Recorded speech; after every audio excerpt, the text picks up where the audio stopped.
Hello, AviMate folks. Uh, I want to show you my recent development. I was really inspired by a recent flight with Microsoft Flight Simulator community. That was a reproduction of historical flight in 1918 of May, and it was first mail delivery flight. It was really cool, and I thought like, okay, I can do the same with AviMate. So let's see. Ellie, I'm playing Microsoft Flight Simulator. Hello Ellie, how are you today?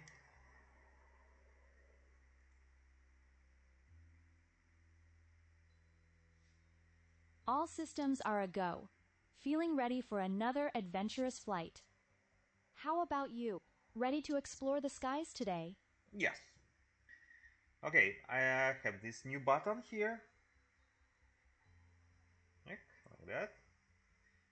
And I could click and click it. Please start from vicinity of the la la on this plane. So the place is like that. That one exactly. And we need to start in vicinity of this airfield. I already did that for you. And I'm clicking start button. We are on a special tour quest, recreating the first post office flight on May 15th, 1918. Yes. This historic flight marked a significant milestone in aviation, connecting Washington, D.C. to Philadelphia by air. Your journey today will start from Ronald Reagan Washington National Airport and follow the same route taken by pioneering aviators over a century ago. Prepare for an exciting flight honoring aviation history and the brave pilots who delivered the first airmail. Good. Okay. So I need to reach to the airfield, and basically that's work like that. I have set few waypoints on the map, uh, on the database with radios. So as soon as airplane reaching the waypoint, AviMate will initiate conversation on specific topic that is configured by prompts, right? So now when we will reach to the airfield, it will think, okay, this current waypoint, this current task is done. Next waypoint is that, and it will tell me to go there and provide some historical information or maybe some fun facts about current waypoint. So yeah, and the other feature that I developed. Did you know the Curtiss JN4D Jenny we're flying today was a workhorse during World War I and played a pivotal role in early airmail services? It's fascinating that we're using this iconic aircraft to replicate a historic airmail flight from 1918. Just imagine the excitement of those early aviators. All right, get ready to spot Ronald Reagan Washington National Airport on our heading. Yeah, that's what I wanted to say. If you keep silent for 1 minute and a half, AviMate will initiate conversation itself, trying to entertain you with some fact or uh, something about your environment or some joke, so it makes flight more engaging. Okay, we reach in airfield, and I think the distance of waypoint is something around 2 kilometers. Uh, yeah, so we'll have a new message really soon. Basically, I already tried to flew it 2 times and I crashed. So this is not first time for me when I'm testing this road.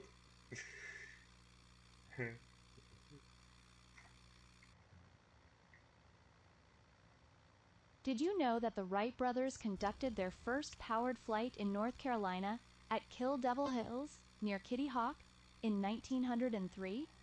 Mm-hmm. That flight lasted only 12 seconds 12 and covered seconds. 120 feet, but it changed the world of aviation forever.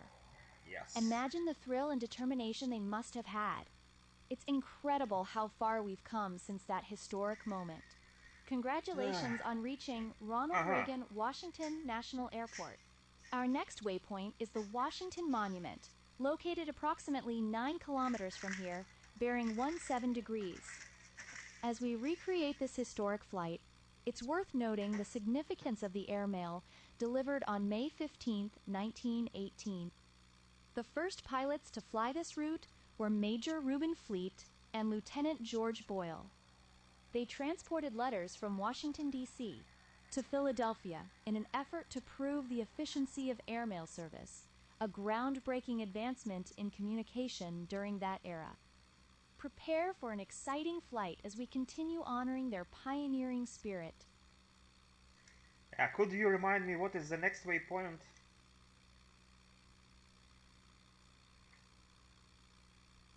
Washington Monument, I know, but just to test.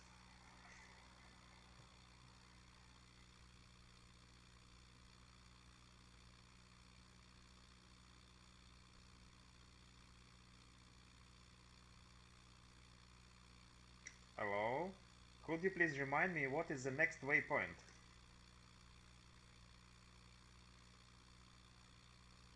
Sure thing. Your next waypoint is the Washington Monument. It's approximately 5 kilometers away from your current location, Well. bearing 7 degrees. Keep your eyes peeled for this iconic landmark as we continue our historic journey. Okay. So yeah, I see the Washington Monument. I'm heading there. Uh, I'm flying higher this time because it seems like flying low and slow can make me in trouble, and I will have to record it again.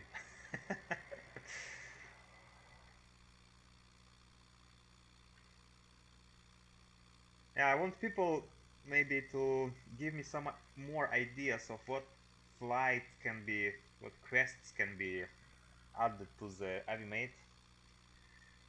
Uh, yeah, or maybe I need to look for some epic adventures in the history, or maybe we can do some quests, like need to find this or that to save some dog from Alps, find Yeti, whatever.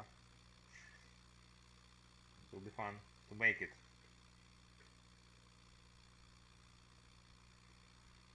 Okay, we're approaching.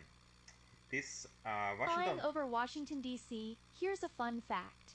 Aha. Did you know that the Washington Monument is made of 2 different types of marble? The color difference is due to a halt in construction in the mid-19th century. When it resumed, the builders had to source marble from different quarries, resulting in the distinct color change you can spot today. It's like a towering historical timeline. Yeah, that's interesting. Okay, we are approaching. I think I set it to 500 meters, so we should really overfly it.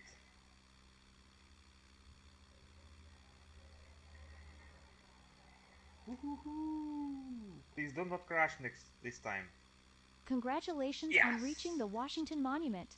Your next waypoint is the United States Capitol, located approximately 2 kilometers away, bearing 76 degrees. A historical fact about the Washington Monument: it stands at 555 feet tall and remains the world's tallest stone structure and obelisk. Construction began in 1848 but was interrupted, resuming years later with a noticeable change in marble color reflecting its rich history. Okay, here we go. Huh.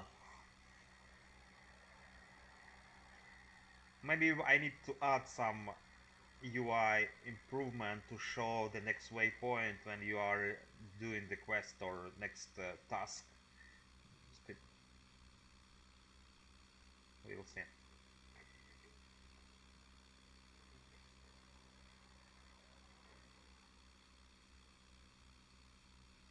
United States Capitol.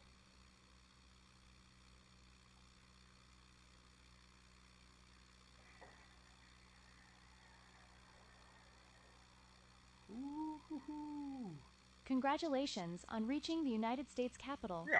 Your next waypoint is the Fort McHenry National Monument and Historic Shrine, located approximately 56 kilometers away, bearing 42 degrees. 42 degrees. In 1918, the Capitol was a hub of wartime activity during World War I, with numerous legislative actions taken to support the war effort.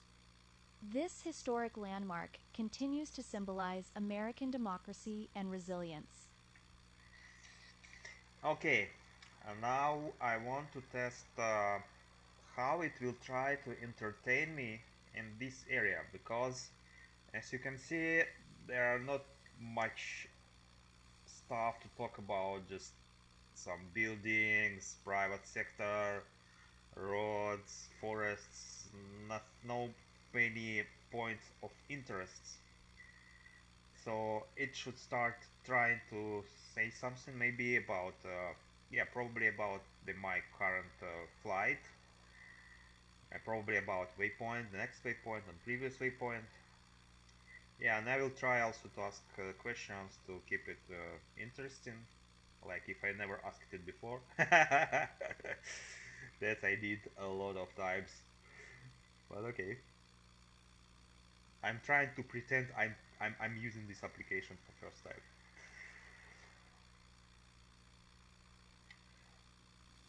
Ah, Flying boring. on this beautiful day, here's a fun fact for you. The Washington National Cathedral, visible on our route, took 83 years to complete. Construction started in 1907 and wasn't finished until 1990. Imagine the dedication it took to see that magnificent structure through. It's a true testament to perseverance and vision. Okay, cool. But I want to hear more about my current flight. Could you please tell me what the air mail was delivered in this flight? Like, is was something important? I believe some people like the first mail to be delivered on a plane. They wanted to write something important. So yeah, give me something. Sorry for my language. Absolutely. The first airmail flight on May 15, 1918 was a major milestone in communication and aviation. Pilots Major Reuben Fleet and Lieutenant George Boyle took off from Washington, D.C. and flew to Philadelphia, fulfilling the mission of delivering mail by air faster than traditional ground methods. This historic flight not only proved the feasibility of airmail, but also marked the beginning of a new era in communication and transportation. The success of this mission paved the way for the establishment of regular airmail routes and the modernization of postal services. Okay. Uh, I want to ask it. So I have a throttle, full cutoff ring, full shutoff value. Uh, on this plane, I have full cutoff ring and full shut off value. What does it mean? Like, why I need both of It them? sounds like you might be referring to the fuel shutoff and fuel selector settings on the Curtiss JN4D Jenny. The fuel shutoff valve is used to stop the flow of fuel to the engine, an essential control in emergencies or during maintenance. The fuel selector allows you to choose between different fuel tanks. Make sure these are properly set to ensure a smooth and safe flight. If you need further clarification, No. I have full cutoff ring. Cutoff ring. So what the difference between cutoff ring and full shut off valve?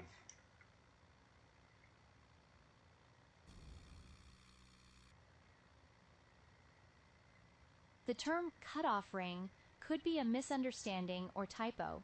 It seems you may be referring to the fuel cutoff ring. Yeah. In essence, 1. The fuel shoot-off valve asterisk. This valve stops the flow of fuel to the engine, effectively shutting it down immediately. Yeah. It's vital for safety during emergencies or maintenance. 2. from fuel selector valve asterisk. This allows you to choose between different fuel tanks, enabling balanced fuel usage and continued Ah, operation if one tank depletes. If you meant cutoff ring as another term, please clarify, but essentially okay. both controls aim to manage fuel flow, albeit with slightly different functions and operational contexts. Okay, I think I'm a little bit lost. Can you give me a heading to the next waypoint?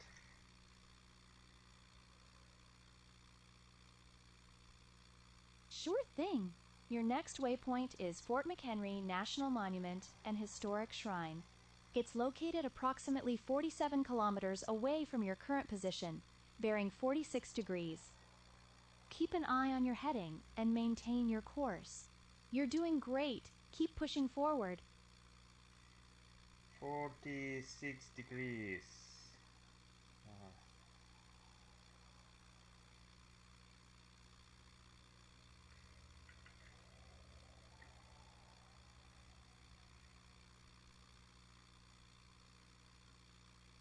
okay. Ah.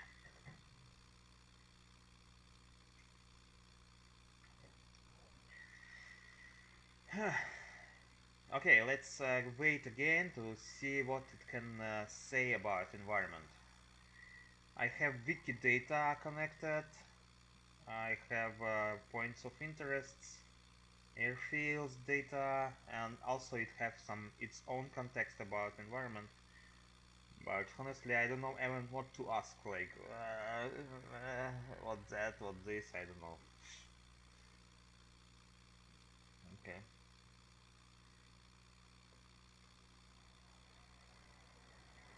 Spring Hill Lake.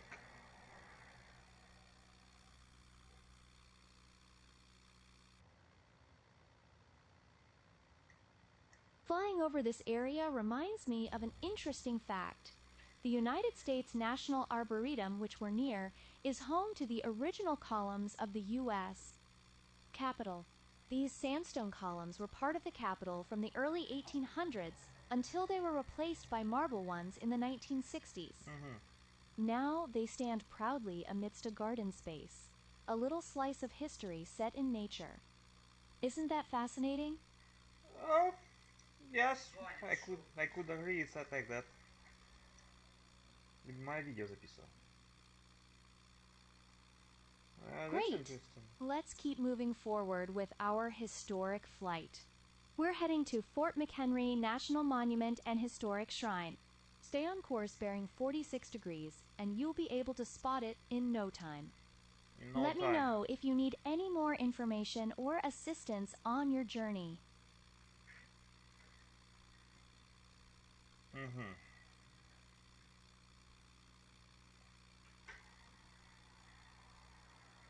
Mm-hmm.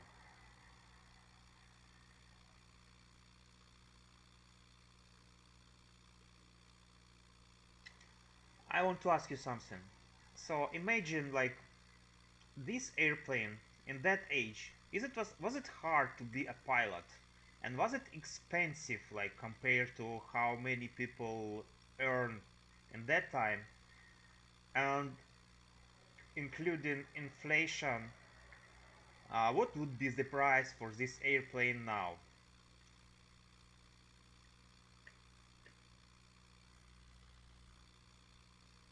Flying a Curtiss JN-4D Jenny in the early 20th century required significant skill, as the aircraft lacked many of the modern conveniences and safety features we're accustomed to today. Pilots had to be exceptionally knowledgeable and prepared for any mechanical issues or weather challenges without advanced navigation aids. In terms of cost, the Curtiss Jenny was priced around $5,000 back then, which was quite expensive considering the average annual wage was roughly $1,500. Adjusting for inflation, that would be about $100,000 today, potentially more depending on the specific features and condition. Flying was generally a privilege for the wealthy or those with military backing, as costs were prohibitive for most people. Training was rigorous and often done through military programs or by private instructors for the more fortunate civilians. Yeah, seems the same like now.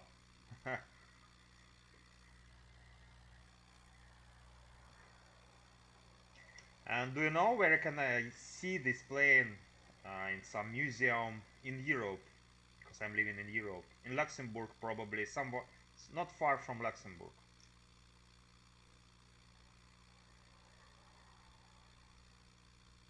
You can see a Curtiss JN-4D Jenny at several museums in Europe. One notable museum is the Musée de l'Air et de l'Espace in Le Bourget, France, near Paris, which is approximately 320 kilometers from Luxembourg. This museum hosts a wide range of historical aircraft, and the Curtiss Jenny is often featured as part of their collection showcasing early aviation history. It's a great place to explore the rich legacy of aviation, not too far from Luxembourg. Safe travels and enjoy your visit. Yeah, maybe someday. Okay, I think we should. It will be enough for a demo because nobody will want to see the whole video of 40 minutes of me flying, or I mean maybe even more. But it's like that, yeah. We have waypoints now. We have quest context.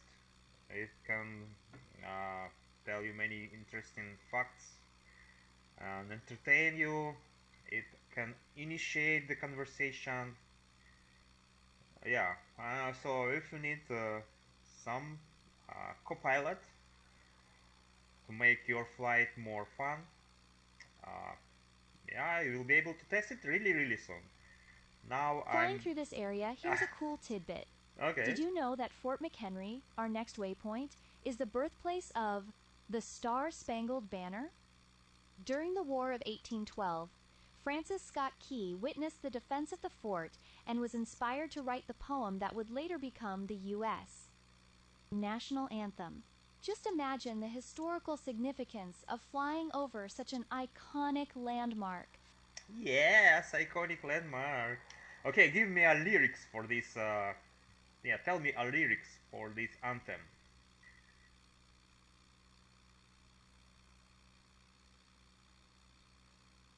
Certainly. Here are the lyrics to The Star-Spangled Banner, written by Francis Scott Key. Oh, say, can you see, by the dawn's early light, what so proudly we hailed at the twilight's last gleaming, whose broad stripes and bright stars through the perilous fight o'er the ramparts we watched were so gallantly streaming? And the rocket's red glare, the bombs bursting in air, gave proof through the night that our flag was still there. Oh, say, does that star-spangled banner yet wave o'er the land of the free and the home of the brave? Feel the inspiration of this historic piece as we fly over Fort McHenry, where the anthem's story began. If you need any further assistance or have more questions, let me know. No, I think that's all. Thank you very much for entertaining me, and yeah, like and subscribe. See you soon.